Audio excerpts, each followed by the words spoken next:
بہت بڑا سخی ہے، بہت بڑا سخی، سخیوں کی فہرست کے اندر جس کا نام آتا ہے۔ اس کے بارے میں یہ مشہور تھا کہ جو حاتم طائی کے پاس آتا تھا وہ اس کو جو مانگتا تھا دے دیتا تھا، جو بھی مانگنے آتا اس کی جھولی کو بھر دیتا تھا، اور اس کا جو محل تھا، اس کا جو گھر تھا، اس کے 8 دروازے تھے، ایک دروازے سے ایک سائل مانگنے آتا اس کو دے دیا جاتا، وہی سائل گھوم کر دوسرے دروازے سے آتا تو حاتم طائی اس کو بھگاتا نہیں تھا، پھر بھی دیتا تھا، تیسرے دروازے سے آتا تھا تب بھی دے دیا جاتا تھا، یعنی ایک سائل حاتم طائی کے 8 دروازوں سے 8 مرتبہ مانگنے آتا تھا، اس کو 8 مرتبہ دے دیا جاتا تھا۔ کسی صحابی سے ایک شخص نے پوچھا کہ حاتم طائی اتنا سخی تھا اور اتنا کریم تھا، اتنا مالدار تھا، اتنا دینے والا تھا کہ اگر کوئی اس کے 8 دروازوں میں 8 بار مانگنے آتا تھا تو وہ 8 مرتبہ اس کو دیتا تھا۔ تو اس صحابی نے فرمایا کہ تم حاتم طائی کی سخاوت کی بات کرتے ہو، میرے آقا کی سخاوت کے بارے میں تم نے نہیں سنا ہے۔ سرکار کی سخاوت کے سامنے، میرے آقا کے جود و کرم کے سامنے حاتم طائی کی کوئی سخاوت نہیں ہے، اس کی کوئی گنجائش نہیں ہے۔ انہوں نے کہا کیسے؟ ارے وہ تو ایک فقیر کو، ایک سائل کو، ایک بھکاری کو 8 مرتبہ دیتا تھا۔ وہ صحابی فرماتے ہیں ارے یہ حاتم طائی تھا کہ جس کے در پر مانگنے والے بھکاری کو 8 مرتبہ آنا پڑتا تھا۔ میرے آقا کی بارگاہ وہ بارگاہ ہے کہ اس بارگاہ میں جو 1 مرتبہ آ جاتا تھا سرکار اس کو اتنا دیتے ہیں کہ اس کو دوسری مرتبہ مانگنے کی نوبت ہی نہیں آتی ہے، دوسری مرتبہ مانگنے کی نوبت ہی نہیں آتی ہے۔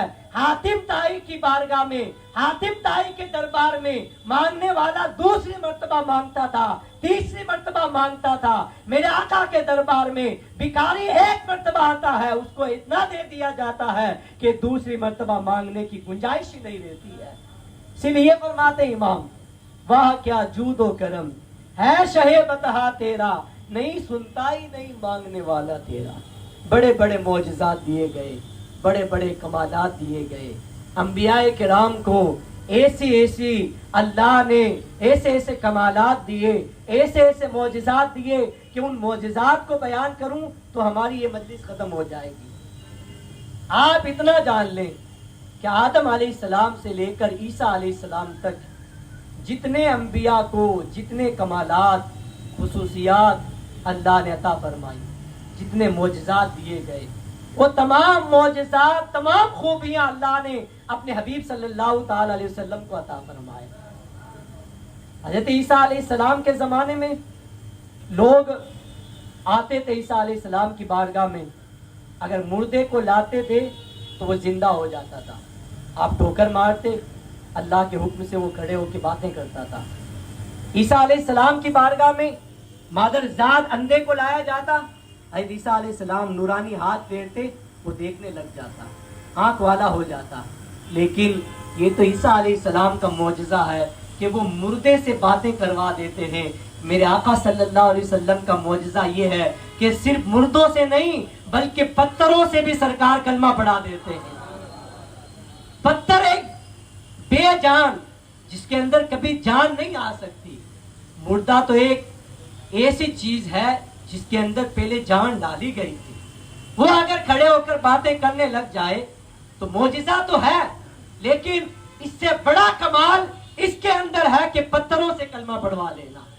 حضرت مولا علی شیر خدا فرماتے ہیں کہ ایک مرتبہ میں مدینے کی گلیوں میں سرکار علیہ الصلوۃ والسلام کے ساتھ کسی راستے پر گزر رہا تھا، میں نے ایک آواز سنی جو سرکار پہ درود کی آواز آ رہی ہے، الصلاۃ والسلام علیک یا رسول اللہ۔ میں نے سرکار کی بارگاہ میں عرض کیا رسول اللہ صلی اللہ علیہ وسلم، یہ درود کی آواز تو مجھے آ رہی ہے لیکن درود پڑھنے والا نظر نہیں آ رہا ہے۔ میرے آقا نے ارشاد فرمایا، اے علی، سامنے جو پہاڑ نظر آ رہا ہے اس پہاڑ پر ایک پتھر ہے جو مجھ پر درود پڑھ رہا ہے۔ ابو جہل مٹی کے اندر کنکریاں لے کر آیا، کہا اگر تم بتا دو کہ مٹی کے اندر کیا ہے تو میں کلمہ پڑھ لوں گا۔ حالانکہ اس کے نصیب میں کلمہ نہیں تھا. سرکار نے فرمایا میں بتاؤں کہ تیری مٹھی میں کیا ہے یا وہ خود بتائیں کہ میں کون ہوں؟ تیری مٹھی کے اندر جو چیز ہے وہ خود بتائے کہ میں کون ہوں. ابو جہل نے کہا بتاؤ ان چیزوں کو حکم دو کہ یہ بتائیں تم کون ہو. میرے آقا نے حکم دیا. ابو جہل کی مٹھی کے اندر کنکریوں نے سرکار کا کلمہ پڑھا. یہ معجزات ہیں سرکار علیہ الصلوۃ والسلام کے. لیکن اللہ کے رسول صلی اللہ تعالی علیہ وسلم کو ایک معجزہ نہیں دیا گیا, 2 معجزے نہیں دیے گئے. پچھلے انبیاء کرام کے معجزات آپ پڑھیں گے اور ان کی سیرت کا مطالعہ کریں گے تو آپ اس نتیجے پر پہنچیں گے کہ جس نبی کو جو معجزہ دیا گیا تھا وہ اس نبی کے زمانے تک محدود ہوتا تھا. عیسیٰ علیہ السلام کے معجزات عیسیٰ علیہ السلام کے زمانے تک محدود تھے. موسیٰ علیہ السلام کے معجزات موسیٰ علیہ السلام کے زمانے تک محدود تھے. ابراہیم علیہ السلام کے معجزات ابراہیم علیہ السلام کے زمانے تک محدود تھے. لیکن سرکار صلی اللہ تعالی علیہ وسلم کو اللہ رب العزت نے جو معجزات عطا فرمائے یہ صرف ایک زمانے تک خاص نہیں تھے بلکہ قیامت تک حضور کے معجزات زندہ رہیں گے. کیونکہ قیامت تک کسی اور کا زمانہ نہیں آنے والا. یہ قیامت تک جو زمانہ چل رہا ہے یہ میرے حضور کا زمانہ ہے. قیامت تک کا زمانہ یہ سرکار کا زمانہ ہے. تو سرکار کا زمانہ قیامت تک ہے تو معجزات بھی قیامت تک ہی. سرکار کے 2 عظیم معجزے, یوں تو سراپا سرکار کی پوری زندگی معجزہ ہے لیکن 2 عظیم معجزے. ایک معجزہ قرآن جو سب سے بڑا معجزہ اور ایک معجزہ معراج. یہ 2 بڑے معجزے ہیں جو اللہ تعالیٰ نے قیامت تک کے لیے لوگوں کے لیے باقی رکھے ہیں. قرآن پاک عظیم معجزہ سرکار صلی اللہ علیہ وسلم کے ظاہری زمانے تک محدود نہ تھا بلکہ آج تک باقی ہے اور صبح قیامت تک باقی رہے گا. سویڈن والے یا امریکہ والے یا دنیا کی کوئی بھی پاورفل کنٹری والے ایڑی چوٹی کا زور لگا لیں قرآن کو مٹانے کے لیے لیکن قرآن کو مٹا نہیں سکتے. یہ قرآن مٹنے کے لیے نہیں آیا, یہ قرآن باقی رہنے کے لیے آیا ہے. یہ مٹانے والے مٹاتے مٹاتے خود مٹ جائیں گے لیکن قرآن نہ مٹا ہے نہ کبھی مٹے گا. تو قرآن کبھی مٹے گا نہیں کیونکہ اس کی حفاظت کا ذمہ اللہ تعالیٰ نے لیا ہے. اِنَّا نَحْنُ نَزَّلْنَا الذِّكْرَ وَإِنَّا لَهُ لَحَافِظُونَ. بے شک ہم ہی نے یہ قرآن نازل کیا ہے اور ہم ہی اس کے نگہبان ہیں. بتاؤ اب جس کی نگہبانی رب تعالیٰ فرمائے, جس کی حفاظت رب تعالیٰ فرمائے, اس کو کوئی مٹا نہیں سکتا.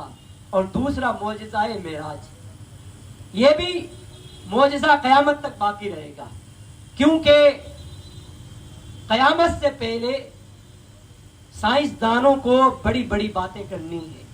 کوئی چاند پر جانے کی بات کرے گا, کوئی سورج پر کمندے ڈالنے کی بات کرے گا, کوئی ستاروں کو گرفتار کرنے کی بات کرے گا, کوئی آسمانوں پر جانے کی بات کرے گا.